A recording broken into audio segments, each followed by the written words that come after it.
जब अधर्म अपनी सीमा पार करता है तब धरती पर जन्म लेते हैं भगवान।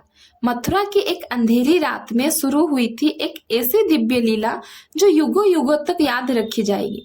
स्वागत है आपका गीता स्टोरी वर्ल्ड में। पिछले एपिसोड में हमने देखा था कि किस प्रकार से कंस अपने ही भय में इतना ग्रासित हो गए थे कि उनकी रातों की नींदें भी उड़ गई थी। वो अपने भय में इतना प्रभावित थे कि अपनी बहन के निर्दोष बालकों को एक के बाद एक को हत्या करते चले गए। तो इस प्रकार से पिछला एपिसोड हमारा समापन हुआ था। आज का एपिसोड बहुत ही खास है क्योंकि आज हम देखेंगे कृष्ण लीला। जी हाँ, आज हम देखने वाले हैं श्री कृष्ण लीला का एपिसोड 4, वसुदेव का वह अद्भुत सफर जब एक पिता ने अपने नवजात पुत्र को यमुना पार करके गोकुल पहुंचाया। मथुरा नगरी घने बादलों से ढक चुकी थी, बिजली चमक रही थी और तेज बारिश हो रही थी। आज की रात कुछ अलग थी, जैसे प्रकृति किसी बड़े चमत्कार की गवाह बनने वाली हो। कारागार के अंधेरे में अचानक एक दिव्य प्रकाश फैल गया। देवकी और वसुदेव ने महसूस किया कि समय रुक सा गया है। उसी पल देवकी ने एक दिव्य बालक को जन्म दिया।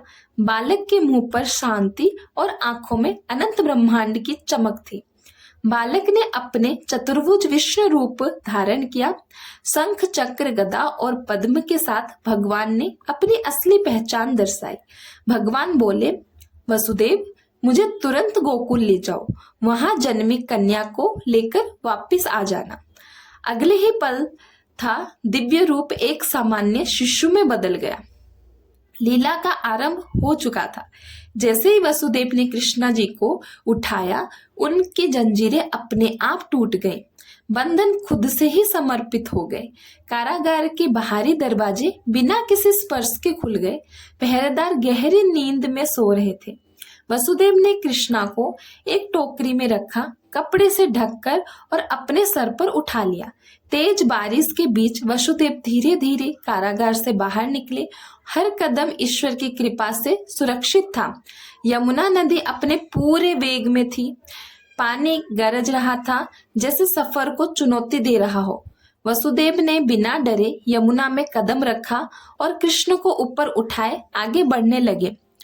अद्भुत चमत्कार हुआ। यमुना का जल धीरे धीरे नीचे हो गया। नदी खुद रास्ता देने लगी। तभी शेषनाग प्रकट हुए। उन्होंने अपने विशाल फैनों से कृष्णा के ऊपर छतरी बना दी। यमुना का जल कृष्णा के चरणों को स्पर्श करने के ऊपर था। प्रकृति अपने प्रभु को प्रणाम कर रही थी। वसुदेव ने सुरक्षित यमुना पार कर गए। बारिश धीमी हो गई। रात शांत होने लगी। गोकुल गांव नींद में डूबा हुआ था। ज्ञान शांति थी और हर तरफ पवित्र शांति थी। वसुदेव चुपचाप नींद भवन में प्रवेश कर गए। किसी को उनके आने का एहसास तक नहीं हुआ। उन्होंने कृष्णा को यशोदा के पास सुलाया और वहां जन्मी कन्या को टोकरी में उठा लिया। वसुदेव वापस कारागार लौट आए। दरवाजे बंद हो गए, जंजीरें जुड़ गईं, लेकिन अब दुनिया बदलने वाली थी। कृष्णा गोकुल पहुंच चुके थे। उसी रात एक पिता ने सिर्फ अपने पुत्र को नहीं, बल्कि धरती की आशा को अंधकार से प्रकाश तक पहुंचाया था।